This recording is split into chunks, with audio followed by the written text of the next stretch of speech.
ಒಂದು ಘೋರ ದುರಂತ, ಭೀಕರ ದುರಂತ ಸಂಭವಿಸಿದೆ. ಮಹಾರಾಷ್ಟ್ರದ ಥಾಣೆಯಲ್ಲಿ ಸಂಭವಿಸಿರುವಂತ ಒಂದು ಭೀಕರ ದುರಂತ. ಗರ್ಡರ್ ಲಾಂಚಿಂಗ್ ಯಂತ್ರ ಬಿದ್ದು 15 ಜನ ಸಾವನ್ನಪ್ಪಿದ್ದಾರೆ. ಸಮೃದ್ಧಿ ಎಕ್ಸ್‌ಪ್ರೆಸ್ ಹೈವೇ ಕಾಮಗಾರಿ ವೇಳೆ ಈ ಅವಘಡ ಸಂಭವಿಸಿರೋದು. ಗರ್ಡರ್ ಲಾಂಚಿಂಗ್ ಯಂತ್ರ ಬಿದ್ದು ಈ ದುರ್ಘಟನೆ ಸಂಭವಿಸಿದೆ. 15 ಜನ ಸಾವನ್ನಪ್ಪಿರುವಂಥದ್ದು.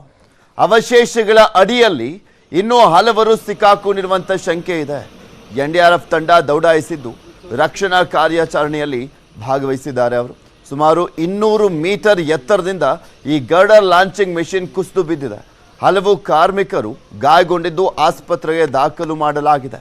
ಗರ್ಡರ್ ಲಾಂಚಿಂಗ್ ಅಂದರೆ ಒಂದು ಸ್ಲ್ಯಾಬಿಂದ ಇನ್ನೊಂದು ಸ್ಲ್ಯಾಬ್, ಅಂದರೆ ಒಂದು 2 ಪಿಲ್ಲರ್ ಮಧ್ಯೆ ಸ್ಲ್ಯಾಬ್ಗಳನ್ನು ಇಡ್ತಾ ಇರ್ತಾರಲ್ಲ, ಅದನ್ನು ಇಡುವಂಥ ಯಂತ್ರ ಗರ್ಡರ್ ಮಿಷಿನ್. ಅಂದರೆ ಆ ಲಾಂಚಿಂಗ್ ಮಾಡುವಂಥ ಸಂದರ್ಭ ಈ ಟೈಮ್ನಲ್ಲಿ ಅದು ಬಿದ್ದಿರುವಂಥದ್ದು. ಬಿದ್ದಾಗ 15 ಜನ ಸಾವನ್ನಪ್ಪಿದ್ದಾರೆ. ಇನ್ನೂ ಸಾಕಷ್ಟು ಜನ ಅವಶೇಷಗಳ ಅಡಿಯಲ್ಲಿ ಸಿಕ್ಕಾಕೊಂಡಿರುವಂಥ ಶಂಕೆ ಇರುವಂಥದ್ದು. NDRF ತಂಡದವರು ಈಗ ಆಲ್ರೆಡಿ ಸ್ಥಳಕ್ಕೆ ಬಂದು ಕಾರ್ಯಾಚರಣೆಯಲ್ಲಿ ಭಾಗಿಯಾಗಿದ್ದಾರೆ. ಈಗ ಆಲ್ರೆಡಿ ಸಾಕಷ್ಟು ಜನರನ್ನ ಆಸ್ಪತ್ರೆಗೆ ದಾಖಲು ಮಾಡಲಾಗಿದೆ. ಹೀಗೆ ಆ ದೃಶ್ಯಾವಳಿ ತೋರಿಸ್ತಾ ಇದ್ದೀವಿ, ಗಮನಿಸ್ಬೋದು.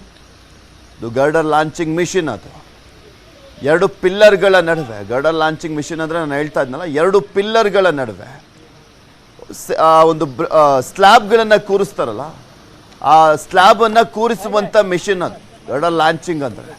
ಆ ಲಾಂಚಿಂಗ್ ಮಿಷಿನ್ ಕೆಳಗಡೆ ಬಿದ್ದು ಈ ದುರ್ಘಟನೆ ಸಂಭವಿಸಿದೆ.